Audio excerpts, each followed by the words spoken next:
Hello students, for class 12 we are going to start the first chapter, relation and function. Relation and function. First we will define what is a relation. All these are related to set.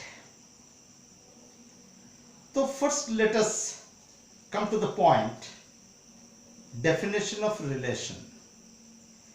A relation in a set, say in a set A.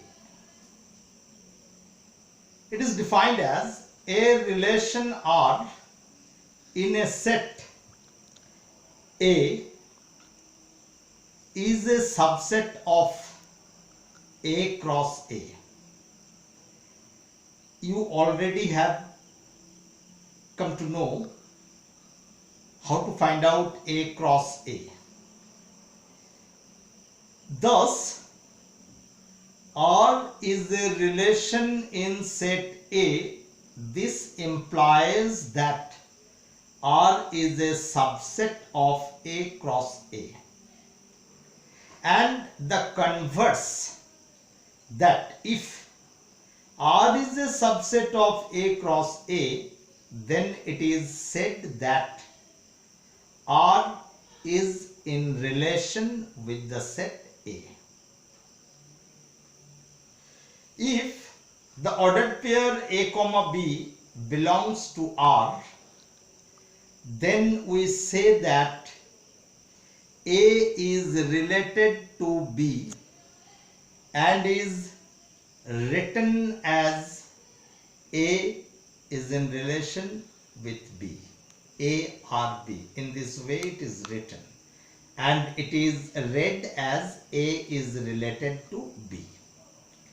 If it is seen that the ordered pair A comma B does not belong to the set R, that is the relation, then we say that A is not related to B and it is written as A does not belong to, that is not related to B. Clear? We write it as A is not related to B. Now, domain and range of a relation. Since relation occurs between two sets, these two sets may be same, may be different. So it has its domain and range. Now, domain and range of relation. Let R be a relation in a set A. Then the set of all first coordinates of R. Now what is the first coordinate? We see that first coordinate is A. This first coordinate is called the domain of R, and the set of all the second coordinates means B, of R is called range of R. And how are they written? Therefore, domain of R is equal to, since we are writing the elements of set within second bracket, curly bracket A, such that, this is read as such that A.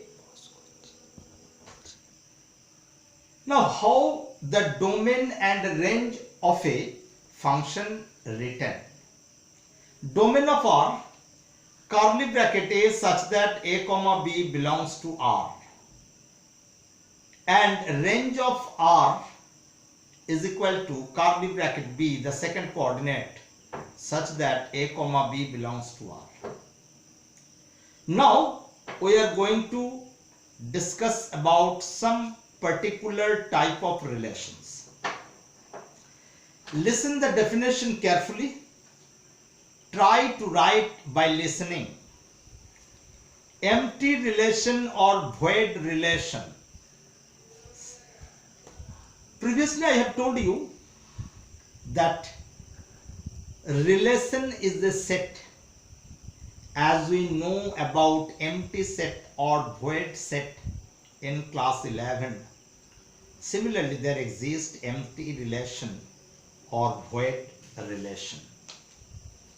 Now, empty relation or void relation, a relation or in a set A is called an empty relation if no element of A is related to any element of A.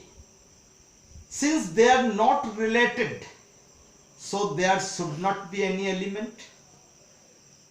That is, the set consists of, the relation set consists of no element. That is why this is empty relation or void relation. We may also call null relation.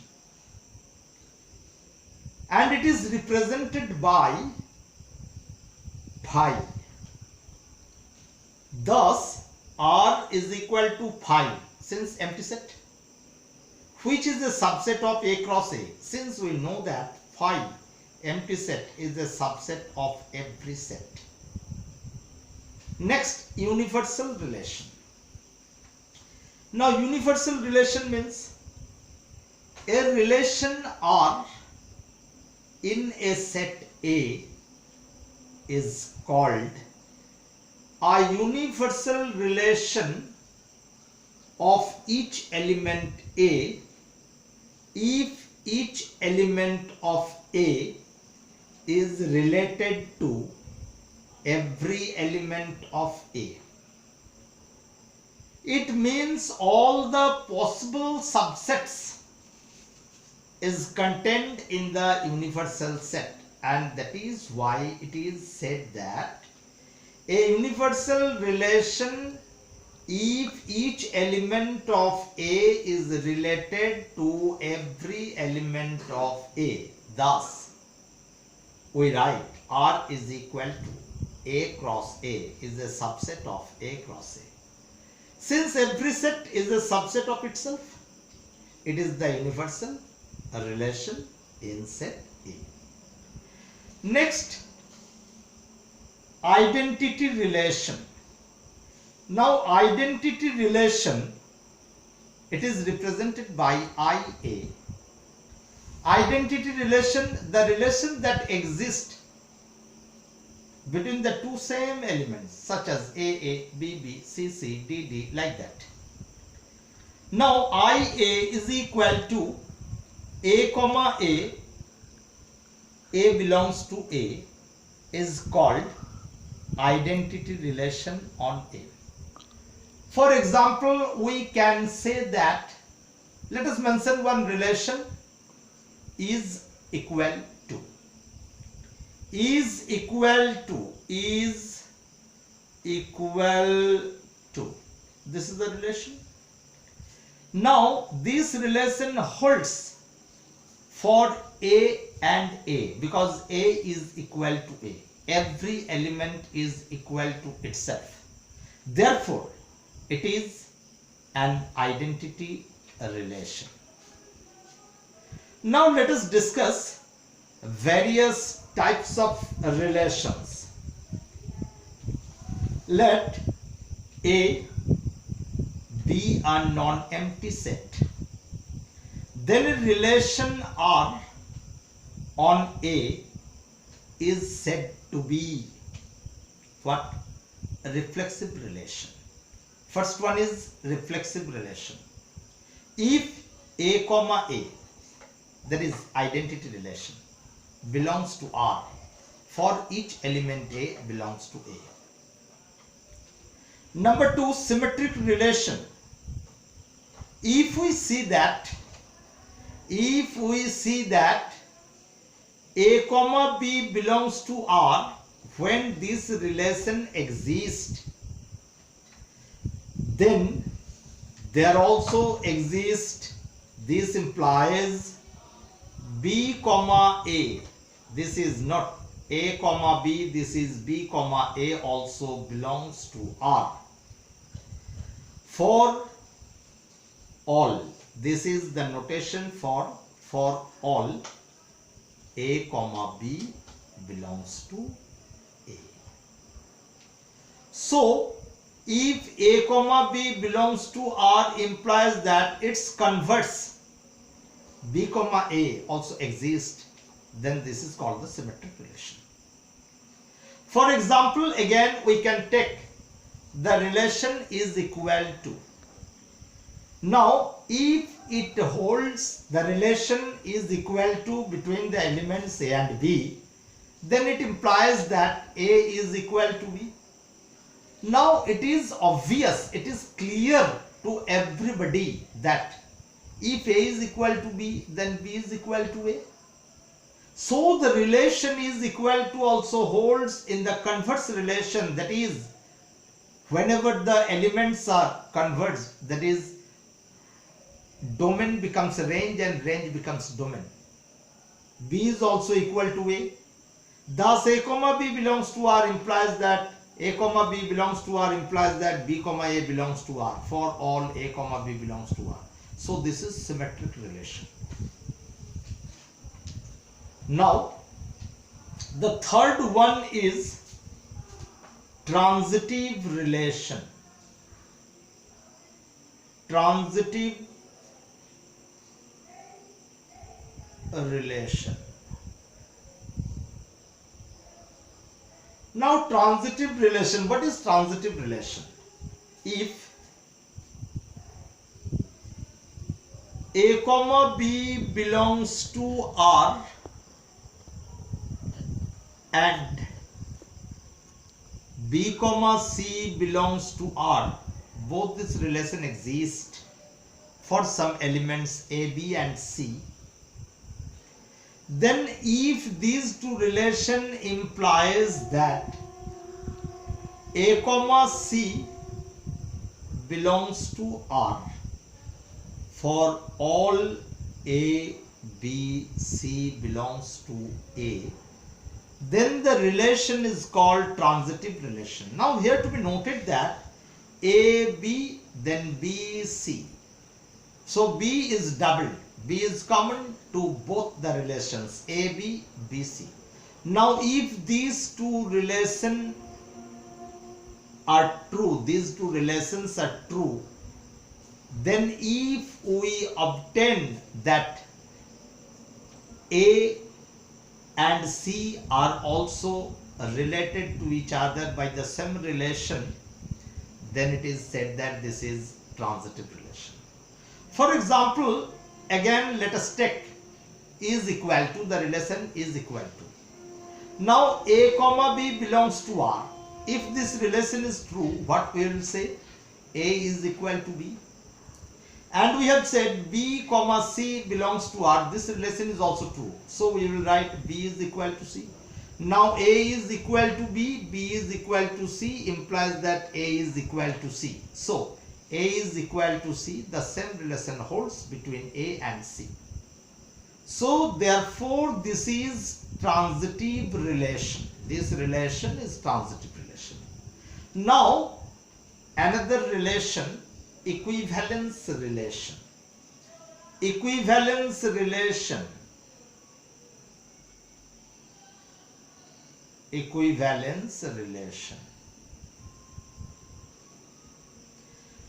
A relation R in set A is said to be an equivalence relation if it is reflexive, it is symmetric, and it is transitive.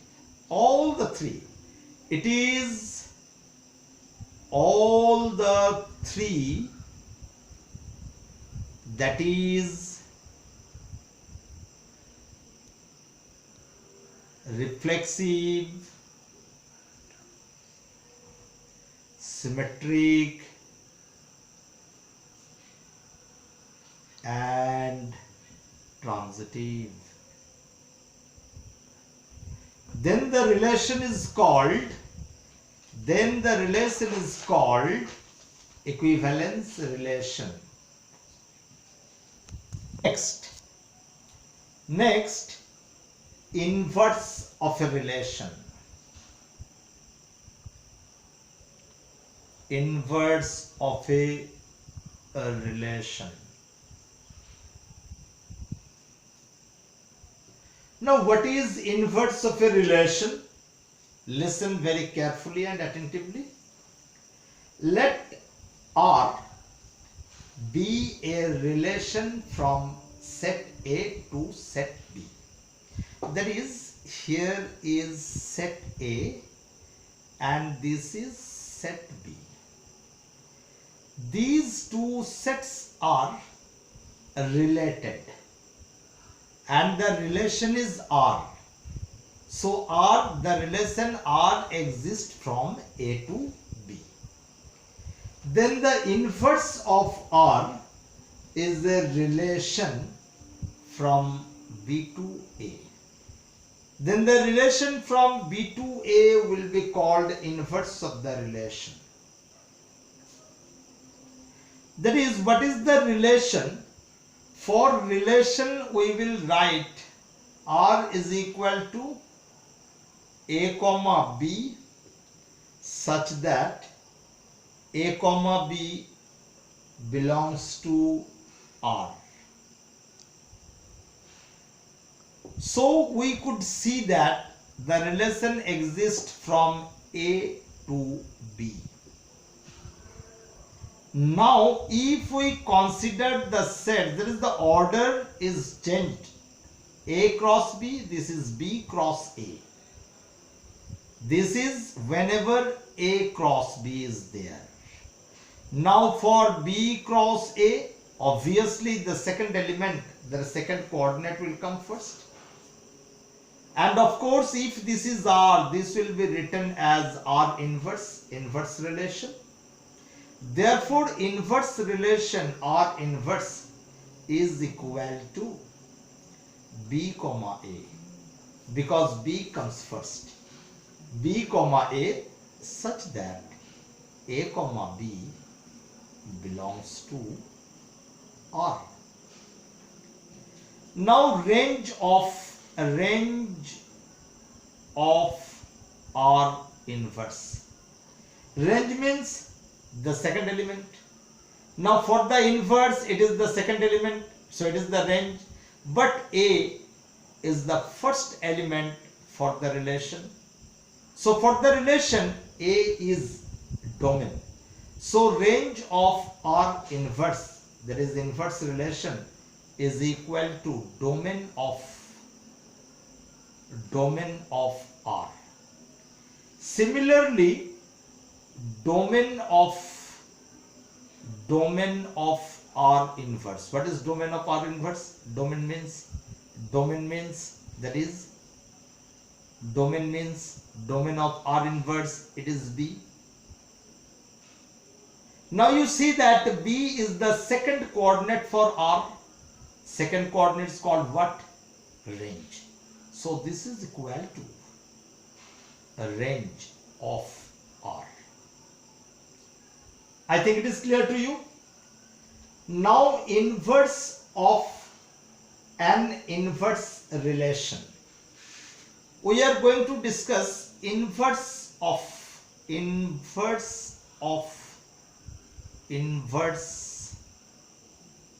a relation.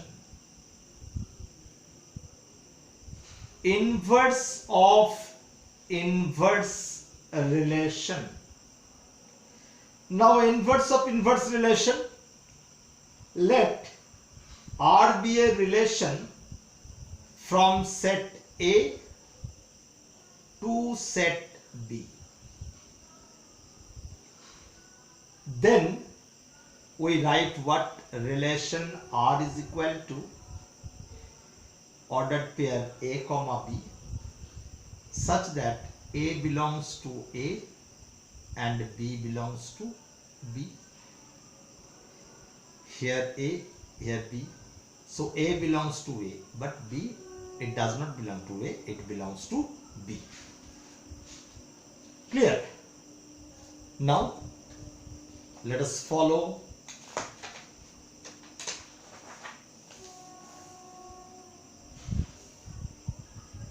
That is, this implies and R inverse is equal to what we will write. Just now you have written B comma A such that B belongs to B and A belongs to A. It is the inverse relation. That is, whenever we are finding the relation having taken the set from B cross A, elements have been chosen from the set B cross A, then inverse of the inverse relation, that is inverse of R inverse. Again, whenever R is equal to A comma B, R inverse B comma A. So inverse of this will be again A comma B. Again A comma B such that A belongs to A and B belongs to set B, which is R.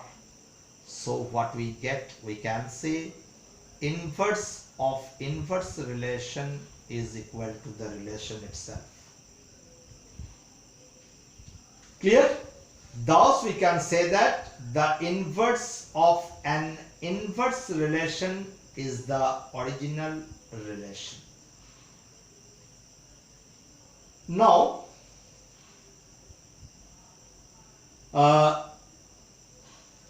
we will discuss about the cardinal number of the set and number of relations.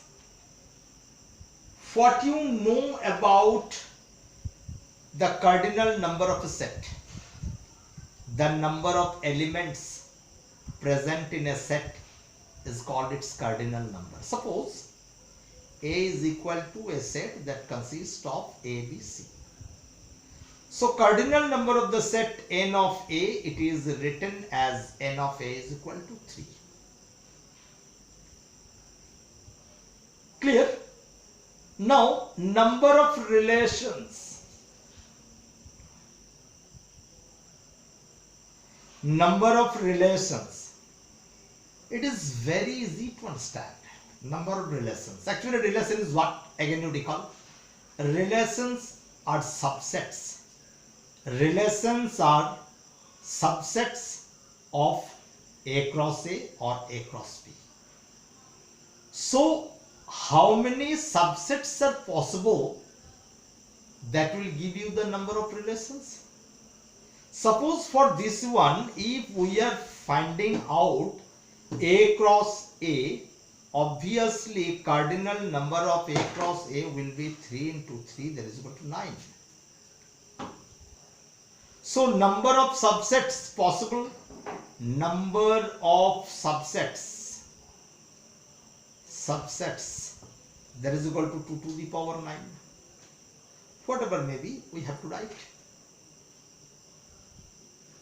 So if we are taking that a set A consists of m elements,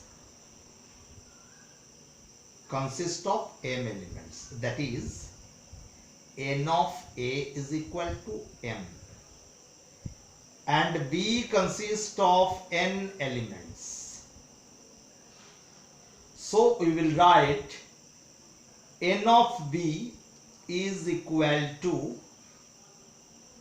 n. Now n of A cross B, how many elements will be there? M into n, that is mn elements. Therefore number of subsets possible is equal to 2 to the power mn. Now number of subset is the number of relations. Therefore, number of relations is equal to 2 to the power mn. So today we are closing our discussion here only. Our next topic will be functions. Our next topic will be functions, which will be discussed later on. So it is ended for today.